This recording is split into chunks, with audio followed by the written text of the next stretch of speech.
Il est des moments où le cœur, dans son élan, semble ignorer la raison. Il poursuit sa course, aveugle aux signaux, sourd aux avertissements subtils. C'est une danse périlleuse où l'intuition est parfois étouffée par le désir ardent.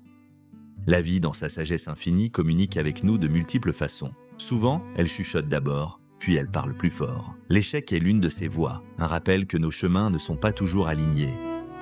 Mais quand les chuchotements et les paroles sont ignorés, la vie utilise un langage plus percutant. Elle s'exprime alors à travers la douleur, une force indéniable qui nous saisit. C'est un message que l'on ne peut plus éluder. La douleur n'est pas une punition divine ou un châtiment arbitraire, elle est plutôt un appel final, une ultime convocation à l'attention. Elle nous invite à nous arrêter, à écouter ce que nous avons si longtemps refusé d'entendre.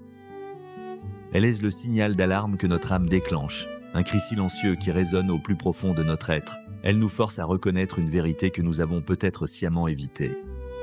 Ce n'est pas une fin, mais un commencement déguisé, un portail vers une compréhension plus profonde de soi. La douleur est le messager d'une transformation imminente si seulement nous acceptons de l'accueillir. Elle nous confronte à nos propres limites, à nos illusions. Elle nous pousse à regarder en face ce qui doit être changé. C'est une invitation à la réévaluation, à la réorientation de notre parcours. La douleur naît souvent lorsque le cœur se heurte à des limites qu'il a longtemps ignorées. Ces frontières invisibles, que nous avons choisi de ne pas voir, finissent par se manifester avec force. Elles nous rappellent notre finitude. Elle survient lorsque nos illusions les plus chères se brisent en mille éclats. Ces constructions mentales, si confortables et rassurantes, ne peuvent de plus tenir face à la réalité. Le voile se déchire, révélant la vérité crue. Elle se manifeste quand nos certitudes les plus ancrées s'effondrent. Ce que nous pensions immuable se révèle fragile. Le sol sous nos pieds semble disparaître, nous laissant dans un vide vertigineux.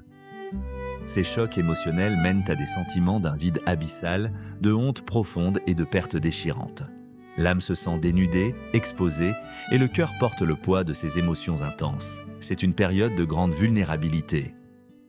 La douleur est souvent la conséquence d'un cœur impulsif qui agit sans réflexion, un cœur qui se laisse guider par des désirs éphémères sans considérer les répercussions. Il court à sa perte sans le savoir. Elle est le fruit de nos choix inconscients, de nos schémas répétitifs, ces chemins que nous empruntons encore et encore malgré les avertissements.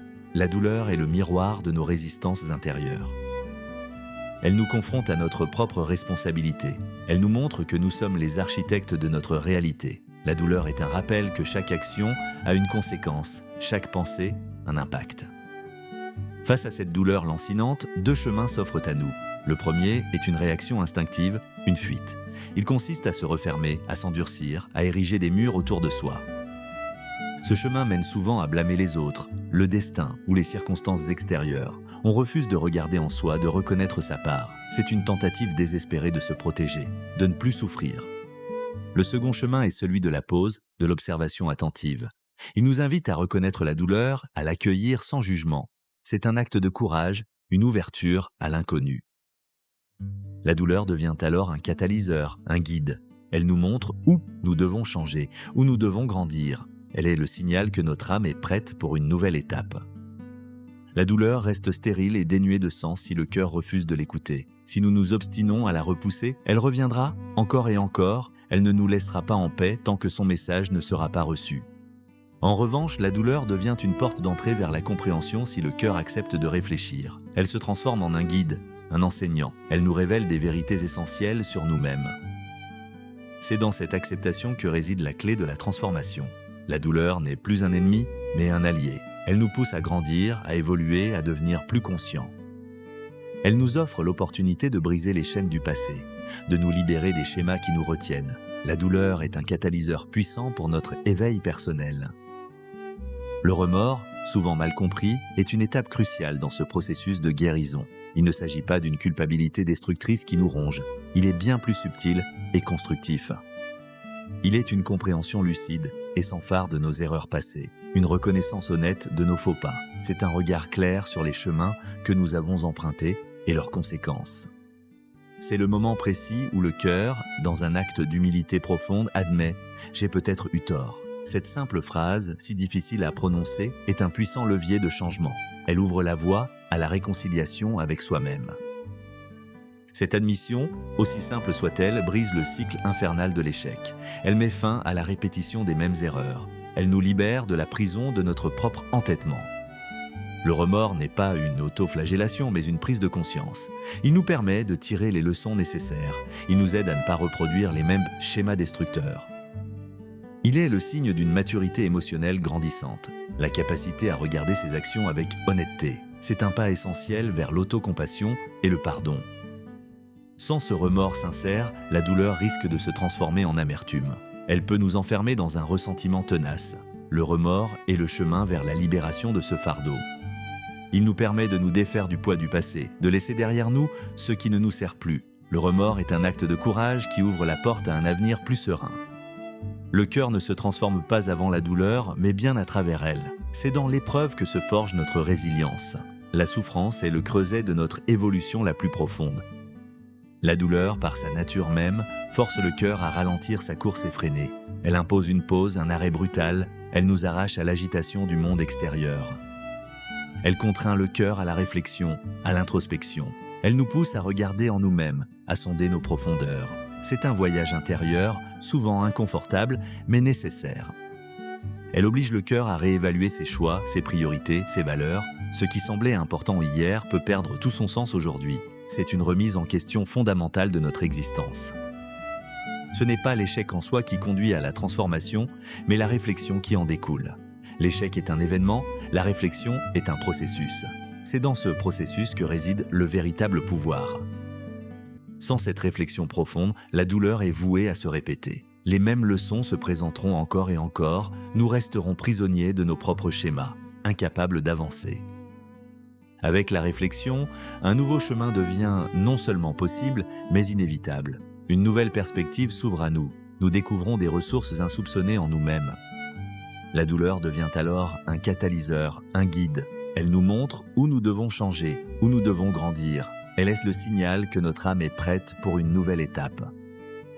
Elle nous invite à nous défaire de nos anciennes peaux, à laisser derrière nous ce qui ne nous sert plus. La douleur est le prix de notre liberté, le chemin vers notre authenticité. C'est un processus de mort et de renaissance, la mort de l'ancien soi, la naissance d'un être plus conscient. La douleur est l'accoucheuse de notre véritable potentiel. Elle nous apprend l'humilité, la patience, la compassion, des qualités essentielles pour naviguer dans la vie.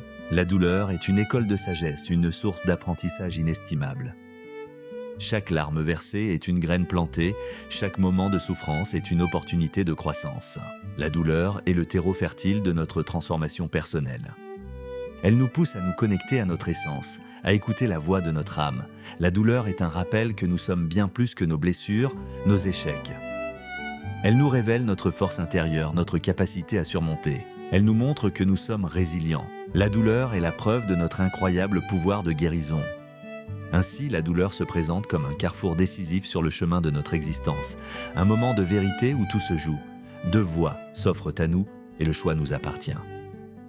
Le cœur peut choisir de s'endurcir, de se refermer sur lui-même, de construire des forteresses impénétrables pour ne plus jamais souffrir. C'est une voie de protection, mais aussi d'isolement. Ou bien le cœur peut choisir de s'humilier, de s'ouvrir à la vulnérabilité, d'accepter la leçon que la douleur lui apporte. C'est une voie de courage, d'authenticité et de croissance. L'humilité, c'est la clé maîtresse pour briser le cycle de l'échec. Elle est la porte d'entrée vers une nouvelle compréhension. C'est le chemin vers une liberté véritable, une paix intérieure durable. C'est dans cette humilité que réside la promesse d'un avenir différent. Un avenir où la douleur n'est plus une entrave, mais un guide. Un avenir où chaque épreuve devient une opportunité. L'humilité nous permet de nous pardonner, de pardonner aux autres. Elle nous libère du poids du ressentiment. C'est un acte de libération, un pas vers la réconciliation. Elle nous ouvre à la compassion, à l'empathie. Nous devenons plus humains, plus connectés. L'humilité est le fondement d'une vie riche de sens et de relations profondes. C'est un chemin qui demande du courage, de la persévérance. Mais les récompenses sont inestimables. L'humilité est la voie vers une transformation profonde et durable. Elle nous invite à embrasser notre humanité avec ses forces et ses faiblesses, à accepter que nous sommes des êtres en constante évolution. L'humilité est le chemin de l'éveil.